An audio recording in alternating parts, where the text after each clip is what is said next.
Ah, hello there again. I bet that you came here for the part 4 through 1 uh, from the top 10 best films of the year, and you're probably curious what happened. What you say? I was almost finished with the top 10, and then my cell phone ran out of save space or data space, whatever you want to say. So I had to just upload what I had, just so that way they would know that nothing would happen to it. One, and number two, I just had to clear up some space and hopefully that we can avoid that problem in the foreseeable future. And I know I kind of left off on number four in a hurry, but I promise I'll continue my thoughts with the number four movie here and then we'll just finish it up, wrap it up, and have the honorable mentions at the end of it with some music of some sort. Probably from one of the Devil May Cry films. So, with that all said and done, I just want to say I apologize for the inconvenience. I hope that you guys still enjoy. You can enjoy both of these. I will link part one in the comments down below, just in case if you might have missed the first part of this. And yeah, with that all said and done, please enjoy. Please stick around. Get comfy. Please enjoy your snack or whatever. And I will finish off my final thoughts at the end of this video. But yeah, with that all said and done, let's go back to the top 10 best films of the year list. So let's continue on where we left off with number 4. And this is a young girl who had to learn to accept what happened to her. She lost her mom to cancer and she was about ready to lose her father to a heart disease and a heart transplant. But this little girl was able to take around all the harm that she went through, all the pain, all the suffering, all the horror, and turned it into something good and wonderful. If you want a movie that's just guaranteed the feel-good movie of the year, then you need to track down and check out If because it is wonderfully imaginative. And if you want to lose yourself into a childlike mind, and if you want to explore what the world was like as a child again with all your imagination, then please do watch and check out If. Number 3.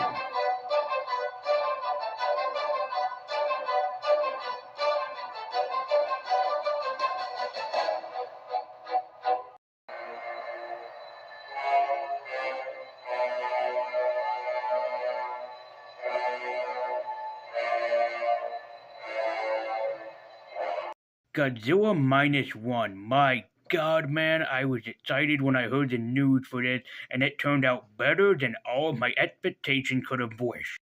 This is a brilliant remaster and retelling of the original Godzilla story, this time with a much more darker twist than anybody could have expected, but I think that helps the film. As you care about all three characters, you care what they go through, you care about their struggles, their hardships, and in the end, you kind of begin to love them. I think to the destruction of war and the destruction of Godzilla, this is a family that had to come together to try to basically make whatever that they could and make ends meet. All while trying to avoid a god of destruction at the same time, but Godzilla in this version is the most threatening version I think Godzilla has ever made. But what's a monster without his human counterpart? And I have to say that for every human counterpart, they are wonderfully written and wonderfully handcrafted in this film.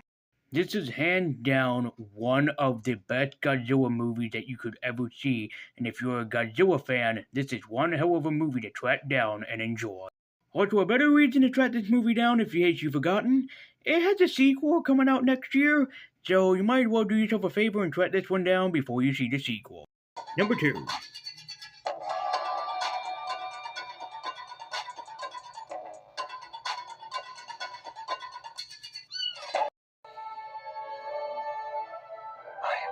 soaking wet right now.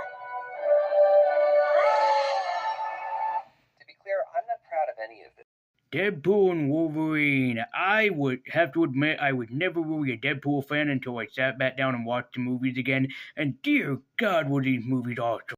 Made even better by the perfect attention to detail and the return of Hugh Jackman as Wolverine, because if you remember the rumors were that Hugh Jackman wasn't returning at first.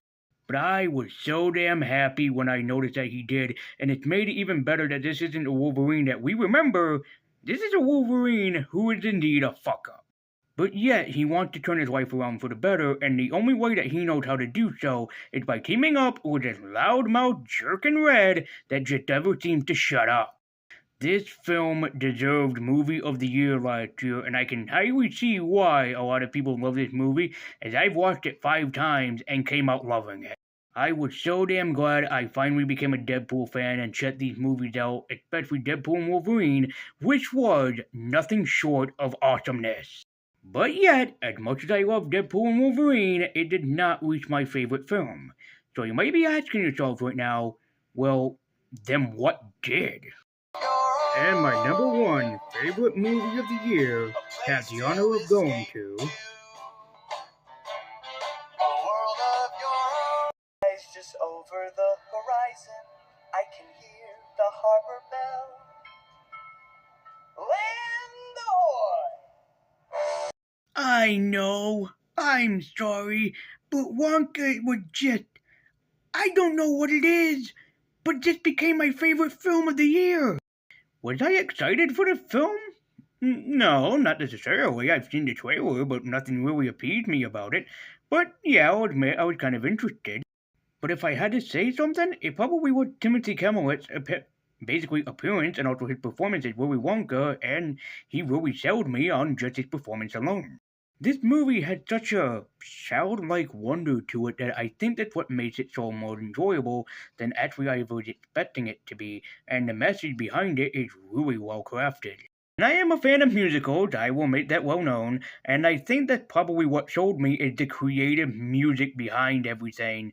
It's just the music is so damn catchy. But also, I think what really helped it too was that it was the past of a young man who just wanted one goal, but yet he wasn't able to do that because his dreams ended up cherished and treasured and crashed.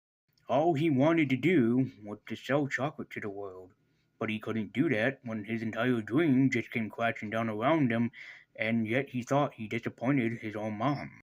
But the ending was the cherry on top of the cake. It really made everything so much worth it, and yes, I'll admit, I got teary eyed when he read the letter. If you want a movie to remember magic, to remember what it's like to basically be a kid again, then have yourself a piece of Wonka and never let go of that chocolate. And also, I already can see it happening now. There's a bunch of people getting ready to type as soon as this video ends.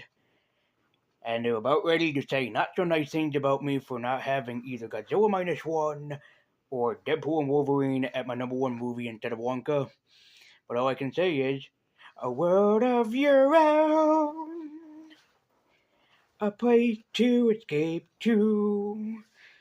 And I don't know why it's just my number one movie of the year. Maybe it's something that it had in it that I needed. I have no idea.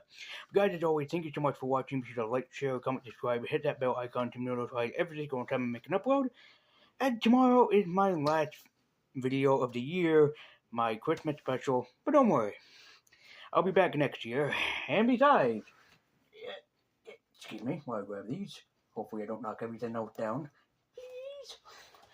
And next year, when I come back, just to make some people happy, because I know that there's more fans than just my friend in this. But yes, when we come back, we're going to be shifting into Turbo. So, thank you guys so much for watching the top 10. Thank you guys so much for enjoying. Thank you guys so much for a wonderful year of working on Legion Universe. And before this video ends, I here to give you guys some honorable mention, but just thank you so much for making this such a wonderful and incredible year of working on this channel. Just did the best, and you guys are the best. So hopefully next year will be just as good, if not better than this one.